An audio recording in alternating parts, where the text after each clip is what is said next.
इस रूम के अंदर जो बंदे रहते हैं वो बता रहे थे कि जैसे ही हम लोग इसकी पावर ऑन करते हैं 3 से 4 मिनट के अंदर ये लाइट ट्रिप हो जाती है। ट्रिप हो गई लाइट। इसको डबल चेक करने के लिए मैं यहाँ पे एक सिस्टम लगाता हूँ और आप दोस्तों को भी दिखाता हूँ।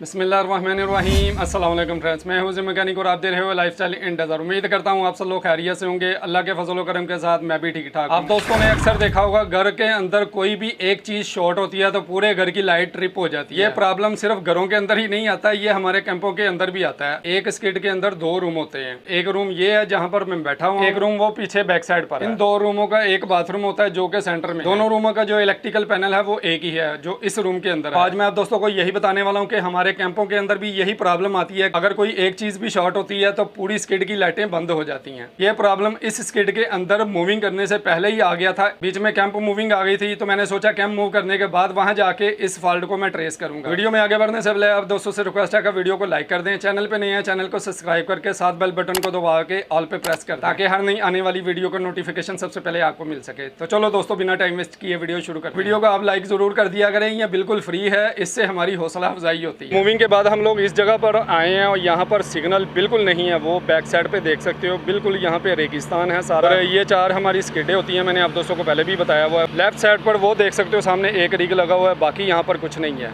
ये एक बड़ी स्किड के अंदर 3 कंटेनर होते हैं, एक कंटेनर के अंदर 2 रूम होते हैं। ये वाली स्किड के अंदर प्रॉब्लम था, कोई एक चीज़ इसमें शॉर्ट है जिसकी वजह से पूरी स्किड की लाइटें ऑफ हो रही हैं। चलो दोस्तों मिलकर इस फॉल्ट को ट्रेस करते हैं। सारे मैंने बटन ऑन कर दिए हैं, ये देख सकते हो। ये 2 नंबर रूम का एसी है तो इसके ऊपर लिखा हुआ है एसी नंबर 2। ये रूम की लाइट का स्विच है और ये एक दरवाजे की लाइट का स्विच है, ये वाला। और ये स्विच बाथरूम की लाइट और इजाक्स के हैं। ठीक है जी, इसको भी हम लोगों ने ऑन कर दिया। इस रूम की लाइटें और एसी मैंने चला दिया है। ये 1 नंबर रूम है तो यहाँ लिखा हुआ है एसी नंबर 1।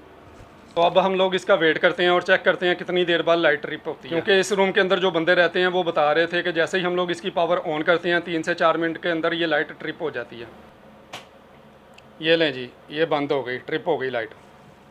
अब हम लोग इसको चेक कर लेते हैं खोल के। इसके अंदर फ्यूज़ होते हैं, ये देखें जी। यहाँ पे मैं अगर आपको दिखाऊं तो ये 2 नंबर एसी के ऊपर ये देखो, ये फ्यूज़ जो है ना ये ट्रिप हो चुका है। ठीक है जी, बाकी के सारे ऑन है, मतलब 2 नंबर रूम का एसी जो है वो शॉर्ट हो चुका है। इसको हम लोग बंद कर देंगे। सबसे पहले हम लोग 2 नंबर एसी की पावर ऑफ़ कर देते हैं, दोबारा आते हैं और इसकी पावर को ऑन करते हैं। पावर ऑफ की, अब इसकी पावर ऑन करते हैं।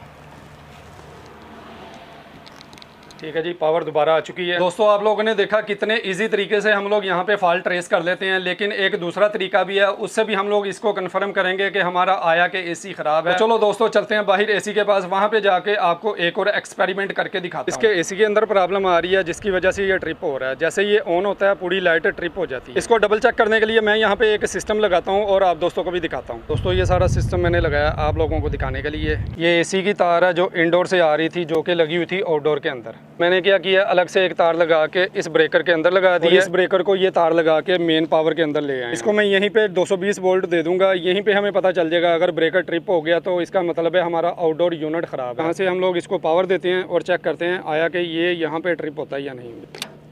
ये ले जी, ये यहाँ पे ट्रिप हो गया। ठीक है, इसका मतलब ये है कि इसके आउटडोर के अंदर प्रॉब्लम है, मतलब इसका कंप्रेसर 100% गया हो। अल्हम्दुलिल्लाह हम लोगों ने इसको डबल चेक भी कर लिया है। आप लोग भी कोई भी चीज़ इसी तरीके से चेक कर सकते हो आया कि वो शॉर्ट है या नहीं। लेकिन ख्याल रहे कि आपको इस चीज़ का इल्म होना चाहिए कि 220 वोल्ट को किस तरह कंट्रोल करते हैं। तो अगर आप सेफली काम कर सकते हो तो आपने करना है, अगर नहीं कर सकते हो तो आपने उसको हाथ नहीं लगाना। मैं उम्मीद करता हूँ आप लोगों को इस वीडियो के अंदर कुछ ना कुछ सीखने को मिला हो। तो आज की वीडियो यहाँ तक के लिए मैं उम्मीद करता हूँ आप लोगों को वीडियो भी अच्छी लगी होगी, और अगर वीडियो अच्छी लगी है तो लाइक शेयर सब्सक्राइब कर दीजिएगा मेरे चैनल को। फिर मिलेंगे नेक्स्ट किसी वीडियो में, तब तक के लिए अल्लाह हाफिज़।